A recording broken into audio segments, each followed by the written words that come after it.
beautiful bonded books with images of your family's past, grandma's voice recounting her childhood, and a letter from your grandfather explaining his wishes for the family that bears his name. Personal historian Sarah Kappas-Peck created Yourstory Catcher to capture legacy preservation through storytelling, conversation, and writing. And she's here to tell us more.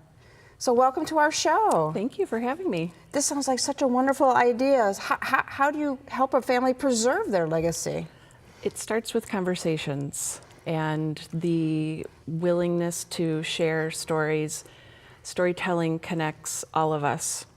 So are there three facets to what you're actually trying to preserve and how you do that? Yes, I focus on three facets. The first are personal history books, where I walk my narrators through their life stories. We collect, I audio record it, have that transcribed. We collect photos and scan them. I edit the manuscript and organize it so that it reads easily for family members.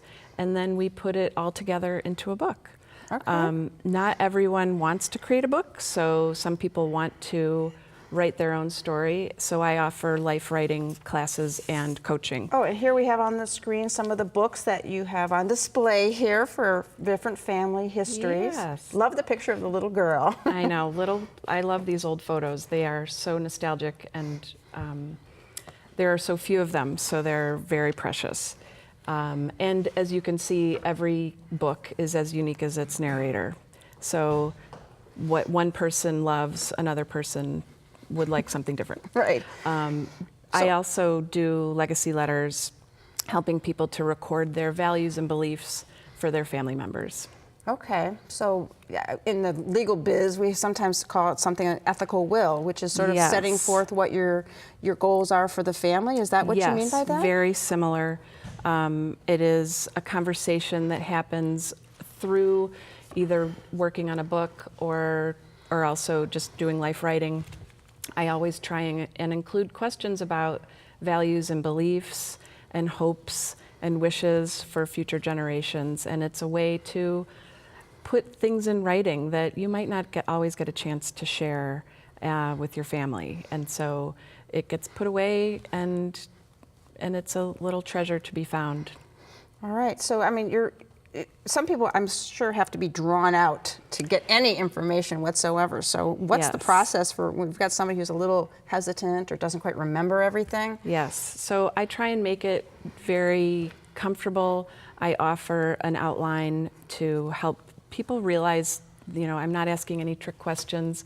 And knowing when someone was born and the things they lived through kind of guides the questions I ask. And I kind of follow the lead of my narrator. Some people are very succinct and seem to have been rehearsing their stories their whole lives, and other people are a little bit more meandering, and it all works. It all comes together. Everyone's stories, like I said, are unique, and so their way they tell them is unique as well. So when should somebody start this? Is it too early ever or too late? It's never too early. It can be too late. I think that it's just important that we all share our stories. So you don't necessarily have to be older. I think that this is something that all families have a right to learn their history, and it's a way to connect with future generations.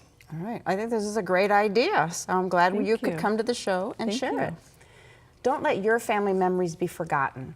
Give the greatest gift of all to your children, grandchildren, and generations to come, your life story. My thanks to Sarah for joining us today, and her number is coming up next.